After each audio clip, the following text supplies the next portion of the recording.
ভারত দখলে থাকা ৫ কিলোমিটার এলাকায় পুনরুদ্ধার করেছে বিজেপি। কি বলছে বিএসএফ? সীমান্তে রাজনৈতিক টানাপোড়েনের মধ্যে বাংলাদেশের সীমান্তরক্ষী বাহিনী বিজেপি ভারতের দখলে থাকায় ৫ কিলোমিটার এলাকা পুনরুদ্ধার করেছে বলে জানা গেছে।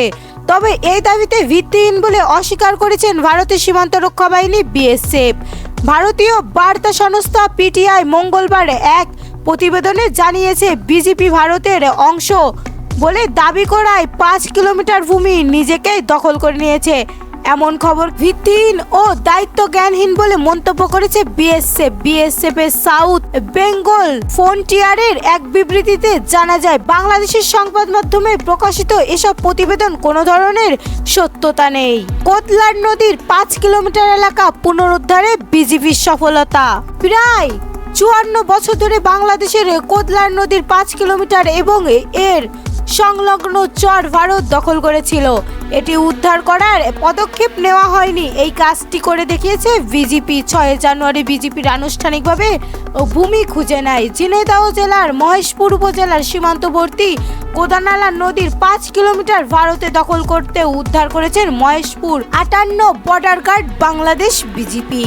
এতদিনে কোতলার নদীর বাংলাদেশের সীমান্তে এই ৫ কিলোমিটার ভারতের বিএসএফ দখল করে আধিপত্য বিস্তার করেছিল।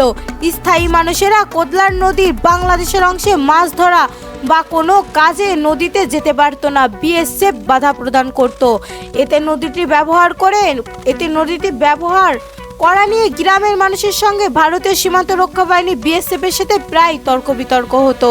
৫৮ বিজেপি জানায়, কোতলার নদী বাংলাদেশের ভেতরে দক্ষিণমুখী প্রবাহ হয়ে মহেশপুরের মাটিলা এলাকায় ৪.৮ কিলোমিটার দীর্ঘ বাংলাদেশ ভারতের সীমান্তে চিহ্নিত করেছে।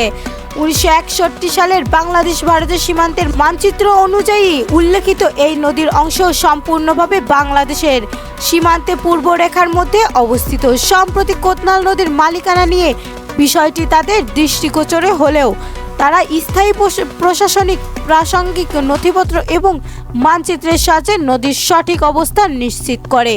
এরপর বিএসএফ অনুমোদিত আধিপত্যের বিরুদ্ধে তীব্র প্রতিবাদ জানায়। বিজেপি সদস্যরা সাহস ও পেশাদারিত্বের সঙ্গে কাজ করে কোলনাদ নদীর উপর বাংলাদেশের নিয়ন্ত্রণ পুনঃপ্রতিষ্ঠা করতে সক্ষম হন।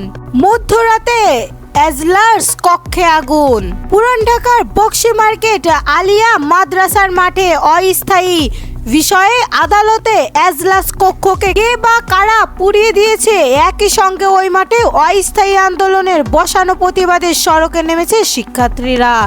এমন সময় শিক্ষার্থীরা তাদের মাদ্রাসায় মাঠ ফিরিয়ে দেওয়ার দাবি তোলে। গত রাতভর আন্দোলনের পর বৃহস্পতিবার সকালে ৯:৩০টায় জ্বালিয়ে বিক্ষোভ করেছে শিক্ষার্থীরা। শিক্ষার্থীদের দাবি তোলেন, মাদ্রাসায় মাঠ ফিরিয়ে দিতে হবে। এক সময় তারা আলিয়া মাদ্রাসার আশেপাশের সব সড়ক বন্ধ করে দেন। তবে মধ্যরাতে অস্থায়ী আন্দোলনের এজলাস কক্ষে কে বা কারা আগুন দিয়েছে সেটি নিশ্চিত করা যায়নি।